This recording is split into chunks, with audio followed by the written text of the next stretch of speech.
दिल्ली में आज बीजेपी के राष्ट्रीय अधिवेशन का दूसरा और आखिरी दिन था।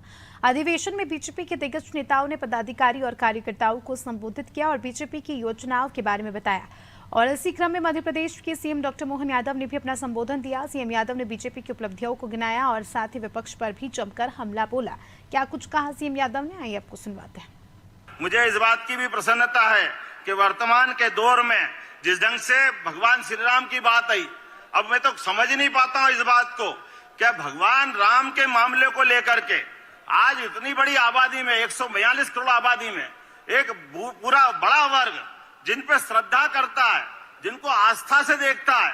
अरे हमारे अपने परिवार में भी हम देखें कि अगर हमको परिवार में कोई किसी परिवार का निमंत्रण मिलता, हमारी जाने की इच्छा हो, न जाने की इच्छा हो, लेकिन हम जिसने निमंत्रण दिया उसको सार्वजनिक रूप से अपमानित तो नहीं करते, उसका निमंत्रण ठुकराते तो नहीं है।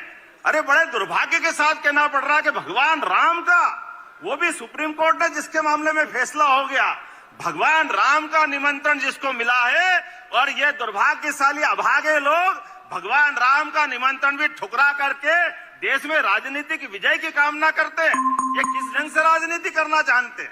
मुझे इस बात की भी प्रसन्नता है कि हमारी पार्टी ने जो अब शुरुआत से कही है, जिसके बारे में माननीय गृह मंत्री जी ने बात रखी थी, धारा 370 को लेकर के 1951 में जो बात कही थी, उसी बात के आधार पर आज देश के अंदर न केवल धारा 370 हटाई है, बल्कि आज पर्यटन के क्षेत्र में पूरे देश में कश्मीर, और देश नहीं दुनिया में एक जो हमने कहा कि हमारा अपना एक तरह स्वर्ग का भूखंड है कश्मीर, उसको सबके सामने ला करके न केवल दिखाया, बल्कि आतंकवाद सहित ऐसे कई विषयों को समाप्त करने का प्रयास किया।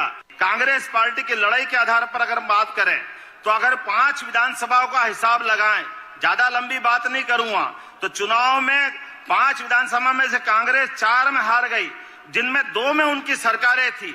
आप अंदाज लगा लो, आज आंध्र, नागालैंड, सिक्किम, इन 4 राज्यों में कांग्रेस का एक भी विधायक नहीं है। ये किस ढंग से अपने आप को आने सत्ता की बात कर रहे हैं कि आने वाले समय में वो सत्ता में आएंगे। पश्चिम बंगाल में केवल इनका एक विधायक है, वो भी उपचुनाव में जीता है।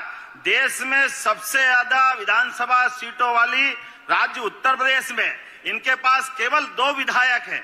मुझे इस बात की प्रसन्नता है कि आज हमारे पास देश के अंदर सबसे बड़ी पार्टी का तमगा भी है, और सबसे ज्यादा सभी जातियों का समुच्चय बनाते हुए देश के सभी राज्यों में सबको